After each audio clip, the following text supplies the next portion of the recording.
Greetings, beautiful spirit. Abel AUM here with Abel Spirited Me. Aham, Abel AUM. Pranaya Matma, Soham Hansaha Swaha.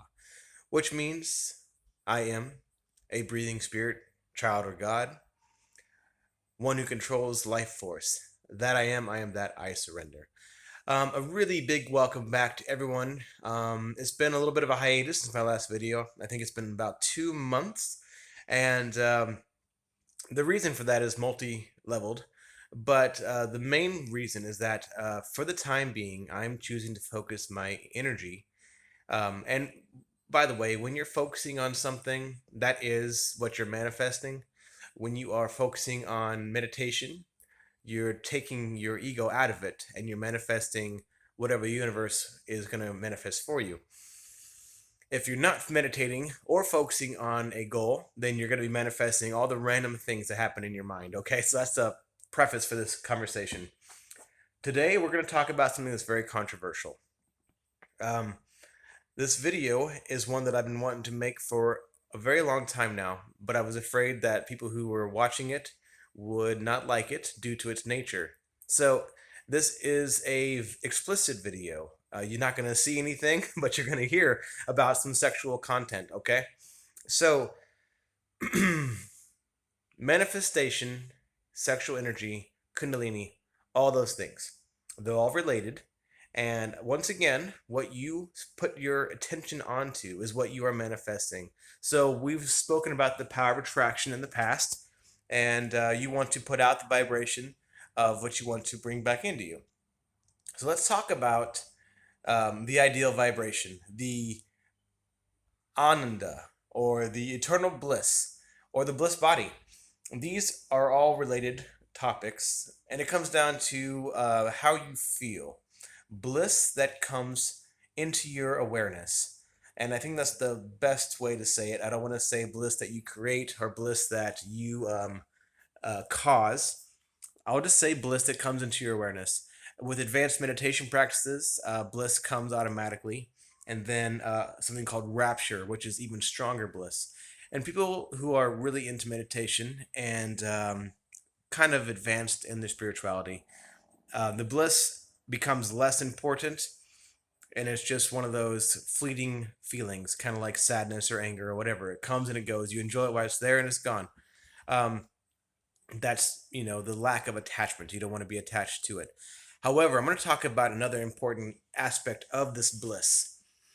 Sadhguru says all the time that he is always drunk, and he doesn't mean that he is taking external alcohol or any kind of drug to make him feel drunk. What he means is he activated his bliss body, the part of his being that allows him to feel really exceptionally blissful all the time.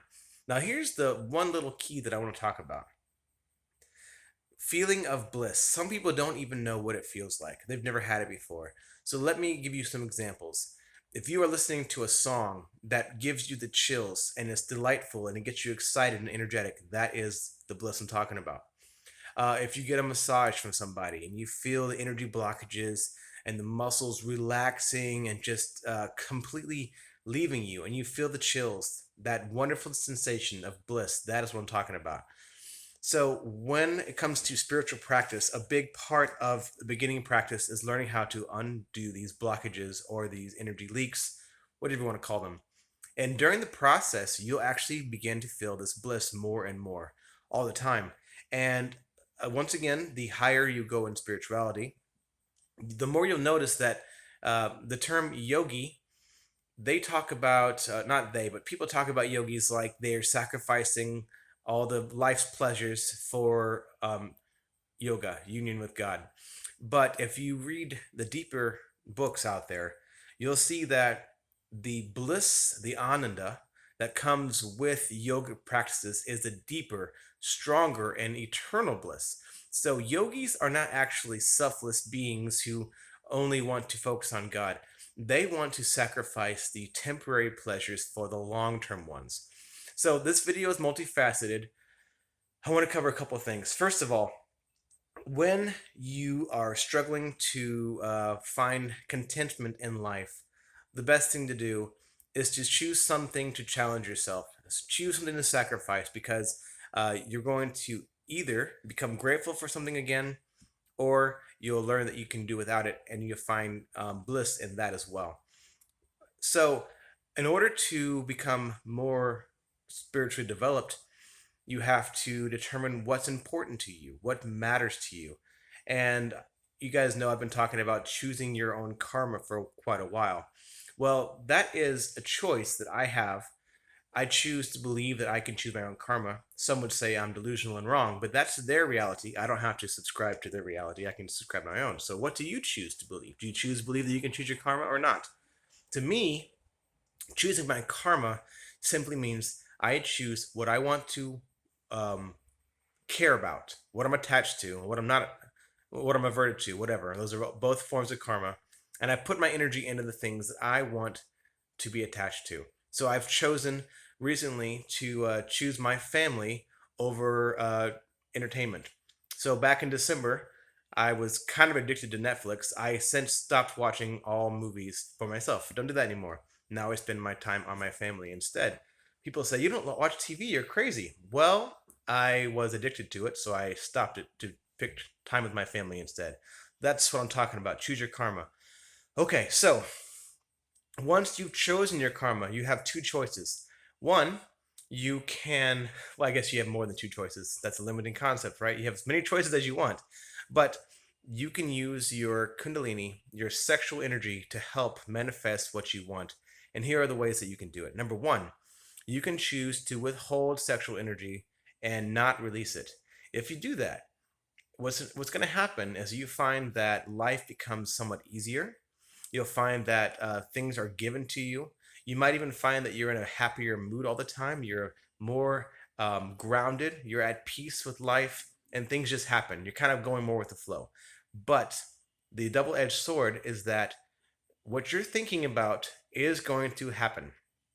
So if you're thinking about a lot of random things, you're going to manifest a lot of random things. Instead, you have to focus on what you want to manifest. Once again, focus is the important key to unlocking your abilities to create and manifest. You have to focus.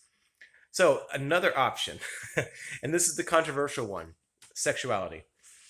If you choose to indulge in sexuality and have an orgasm, a lot of people mention ananda, and spiritual bliss and rapture is like having an orgasm throughout your entire body, because when you have this bliss, you are actually at your highest vibration. You are excited, you are filled with joy and happy, and just it's the best feeling that we know, right? So most people don't know what that feels like due to meditation or spirituality, but they do know what it feels like due to orgasm. So what I'm saying is, when you are in the middle of orgasm and you feel that bliss, that high level of energy, that is you in your highest vibrational state at the moment. And that is the time to also tell the universe what you're trying to manifest. So I know this sounds kind of out there, but I learned this technique from a witch, a friend of mine. She said that she uses it to bring certain things into her life, which did turn out to be true. And I've used it many times since then. What I mean is, try to resist sexuality if you can, because it will build your spiritual energy faster and higher and stronger. But once in a while, when you indulge, all you have to do, sorry, my nose itches.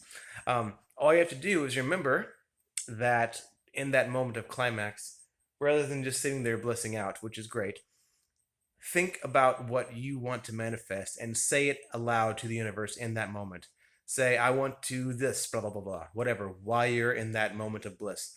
Because the universe listens to you more when you are sending out that blissful feeling.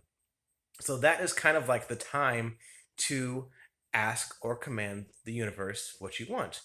Um, People think that sexuality is dirty or wrong or not spiritual. And in fact, I would say that it's how you use it. It's everything in this world is how you use it. Are guns evil? Well, some would say yes. Others would say it's how you use them.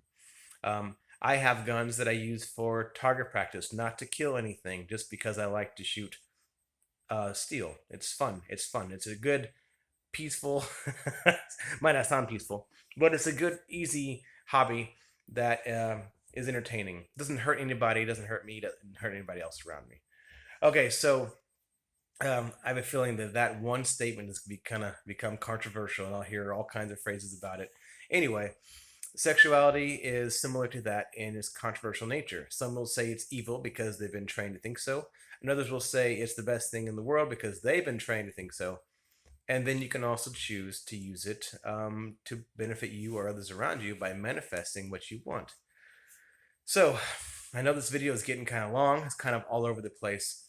Um, what I want to point out is if you conserve your sexual energy, it's that more important for you to keep in mind, focus on what your goals are, choosing your karma.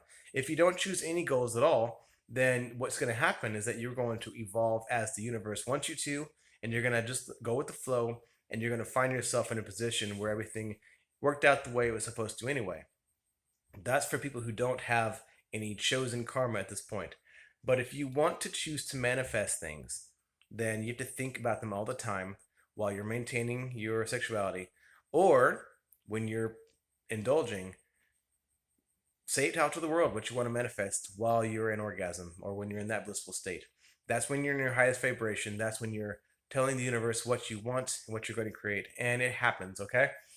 I am not focusing on my spirituality too much right now because I'm focusing on a physical thing that I'm trying to manifest.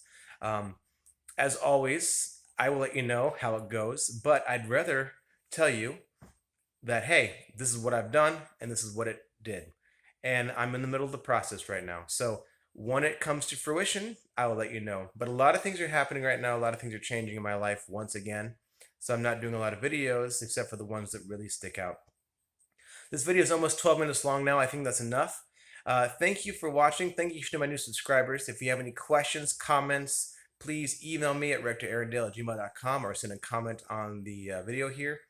Please thumbs up, subscribe, like, and please reach out if you have any questions, any need of distant healing or simplification of advanced concepts. That's kind of what I live for and what I enjoy the most. Thanks again for watching. Hope you guys have a great day. You know I will. Bye.